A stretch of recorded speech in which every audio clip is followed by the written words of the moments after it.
about radiotherapy and combined systemic therapy for high-risk patients. Thank you. So, good morning. Thank you so much for this kind of invitation. Great pleasure to be here to discuss how we can tailor the radiotherapy and combine it with the systemic therapy for high-risk prostate cancer patients.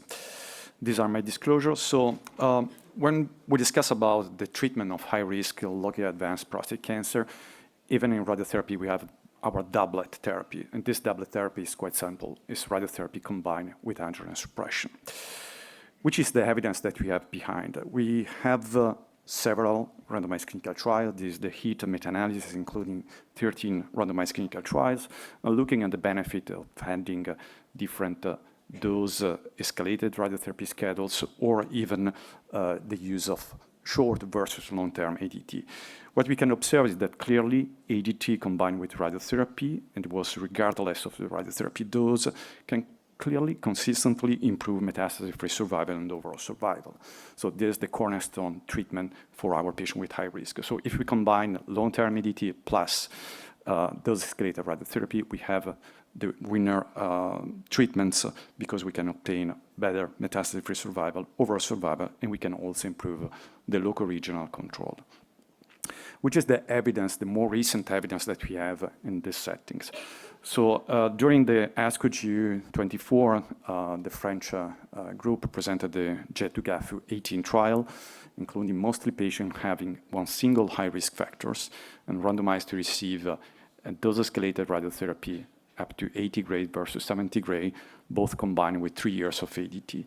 As you can observe, especially in terms of overall survival, it was quite impressive because at 10 years, 96% of the patients treated with high-dose radiotherapy and 3 years of ADT were able to be alive after this treatment. So this is clearly a new standard of care. Of course, not all the patients have just one single risk factor. Sometimes we are accumulating more risk factors, and from that, we needed to intensify the treatments. And this is clearly visible on the Kaplan-Meier curves in terms of overall survival, because the patients that have more than 2 risk factors have a worse prognosis when treated with only ADT. So we needed to combine abiraterone in this case. We need to add ARPI, and we can improve the 6-year overall survival from 77% to 86%. This is clearly a new standard for patients having a very high-risk disease. This is reflected by the guidelines. You can clearly observe that ADT for at least 2 years. These are the EU guidelines. And then, of course, when you are accumulating more 2 or more risk factors like T3, T4, Gleason 8 or more, PSA equal or more than 40, we need to combine also 2 years of abiraterone, both combined with MRT or standard of care radiotherapy. Now, the question is that we know that high-risk disease is quite heterogeneous, so we needed to adapt our treatments, and we have different ways in which we can do a better and tailored treatment for our patients. These are certainly some axes that I would like to explain you. We can improve the radiotherapy delivery, we can have better imaging, work on systemic therapies, and of course have also personalized treatments for our patients. Let's start with improved radiotherapy delivery. So we have now fancy imaging. We can identify in the prostate gland where the tumor is located. We have PSMA, MRI. We have data coming from the FLAME trial. It was a Dutch trial, including high-risk prostate cancer patients that receive a focal boost up to 95 gray to the dominant lesions. And as you can observe on the long term, increasing the dose locally combined with long-term systemic therapy can clearly improve the outcome of this patient. This is certainly a way in which we can obtain a better outcome for our patients. Then, of course, we have the question if you should irradiate or not the elective nodal regions. We had in the past negative trials or unclear trials. Now we have the POP-RT trial that has been published in 2021, including patients with a negative PSMA PET-CT, but having a Roche score for nodal involvement of more than 20. And when we include and we treated the elective nodal regions, including also bifurcation, we can improve the outcome for these patients. So this is another point that should be considered. How we can do better? Probably we know that we presented before the 40 fractions of the G2 trial. Now we know that we have strong data on moderate hypofractionation, but we can include also the elective pelvic regions using moderate hypofractionation in 20 to 25 fractions, or even we can decrease or use the ultra hypofractionation treatments with 5 fractions only. We are starting to have some data. This is the PRIME trial from Vedamurthy in India, randomizing patients between moderate hypofractionated radiotherapy, including the pelvic nodes versus SBRT, including also in this case the elective nodal regions with a dose of 25 Gray in 5 fractions. And what we know is that this treatment is well tolerated. When we see the APCC recommendations, you can clearly observe that 46% of the panelists voted to treat the whole gland prostate using moderate hypofractionation. This is probably one way to go that we can consider for these patients.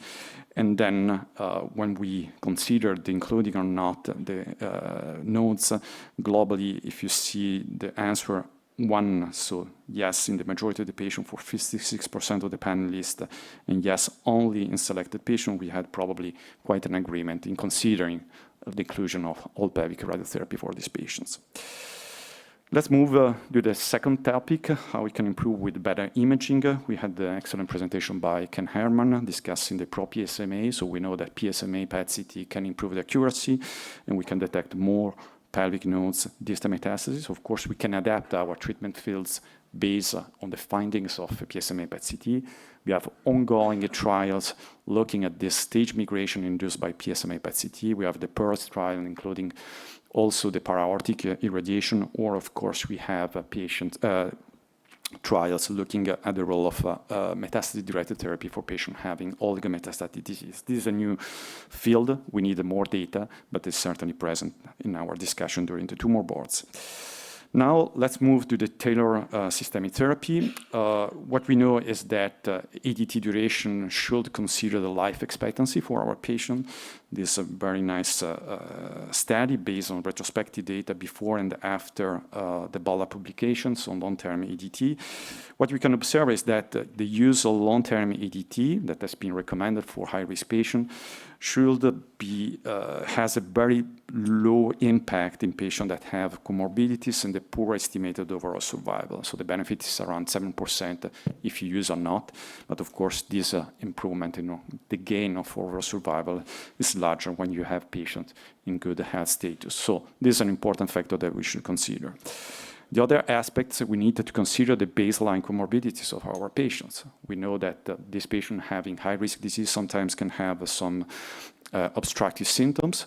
In this case, for example, the use of antagonists can decrease the impact and have a better urinary profile, especially in patients with moderate to severe LUTS at the baseline.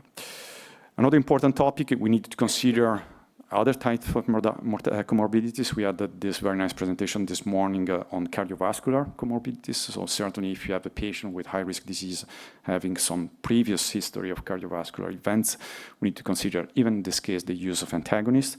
We demonstrated and we presented the data of the RTC 1414 trials a few weeks ago at EMUC, and the patient having a previous history of cardiovascular events, the use of antagonists can reduce the risk to develop new cardiovascular events during the follow-up. The other question is, can we reduce for selected patient the duration of ADT? So we know based on the guidelines that we need to prescribe at least 2 years, between 2 and 3 years. We had some clinical trials comparing 18 months versus 36 months. This is the Canadian PCS4 trial. And what we can conclude is that finally, even given 18 months compared to 36, we don't have any negative effect on overall survival, on disease-specific survival. But what we can gain is certainly on quality of life, and sexual activity, hot flashes, and the health status of the patients. One other important point that when you are prescribing ADT, we need to consider which is the dose escalation that we are proposing for our patients. Because if we are using just external beam radiotherapy, we know based on this meta-analysis, very well done, that probably the ADT duration is 24, 26 months. If you are trying to escalate the dose to achieve a better disease control with external beam radiotherapy, probably we can decrease the duration of ADT, and probably we can stay below 18 months. This is another important point that we should consider. And then concerning ARP intensifications, we know that the response during the first phase, during the after 3 months of neoadjuvant therapy can be associated with a worse long-term clinical outcome when we are not achieving this PSA of less than 0.5. This could be hypothesis generating, but probably these patients that are not achieving good PSA response during the neoadjuvant phase, if you are using, of course, before radiotherapy, could be considered to treatment intensification using ARPI. Of course, for all high risk, we had the data from STAMPEDE for very high risk. For the general classification of high-risk patient, even one single factor, we have different ongoing trials looking at the different therapies that will provide a new answer in the future. Looking at the recommendation from the APCC meeting, globally, for patients having high-risk localized and locally advanced disease, and 0 next generation imaging, you have 55% of the panelists are recommending the addition of ARPI for 2 years. But of course, we need more data and especially having more the final results of the ongoing trials in testing the role of ARPI in this setting. Then, of course, we are in the new era of biomarkers, so we can try to personalize treatments even for high-risk prostate cancer disease.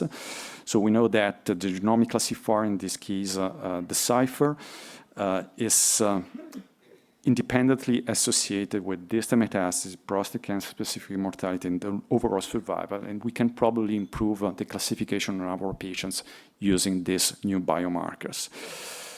How we can, this is certainly prognostic, but we have now also predictive biomarkers using, for example, the Artera AI prognostic, so based on digital pathology.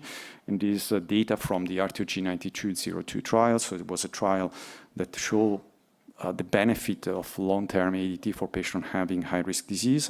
But finally, when you stratify the patient in the biomarker negative versus biomarker positive group based on the criteria, you can clearly observe that only patients that have a biomarker positive group can really benefit from long-term ADT. And probably we have around 30% of the patients can be spared from long-term ADT.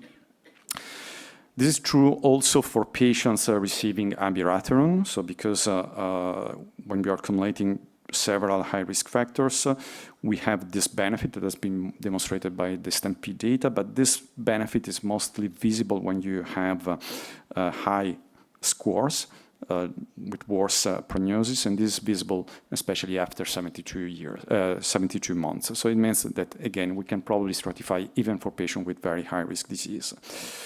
For that, we have ongoing trials that will test not only intensification, but also de-intensification. So we can stratify this patient based on the genomic risk, but also PSMA PET-CT, like in the Thunder trial by Pete Ost. And we can try to personalize the duration of the ADT. And we can, of course, for patients having a high-risk disease, try to intensify using ARPI and long-term ADT.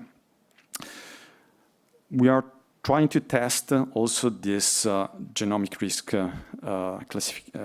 classifier, so also for tailoring our radiotherapy. There's an ongoing trial in Cyprus by Kostas Zamboglu, looking at the benefit based on the low-risk profile, if adding or not whole-bavic radiotherapy. So this is another frontier to better stratify the treatment of our patients.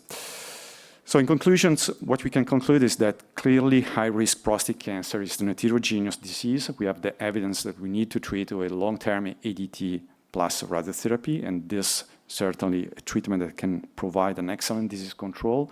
We need to intensify when we have 2 or more high-risk factors. But of course, we have in this heterogeneity different treatment options from the radiotherapy, from moderate to ultra hypofractionation with a better target definition, so improving, escalating the dose to the local lesions, and tailoring also the systemic therapy, we can clearly improve the outcome. Finally, I think that the biomarkers will certainly be the future to personalize the treatment, to provide for our patient the best treatment strategy in this field. I would like to conclude and to thank again, but just to present, like done by Ken, the APCC diagnostic that we are organizing in Lugano, where I'm working now. So you're more than welcome to come in Lugano for this nice meeting. Thank you so much for your attention.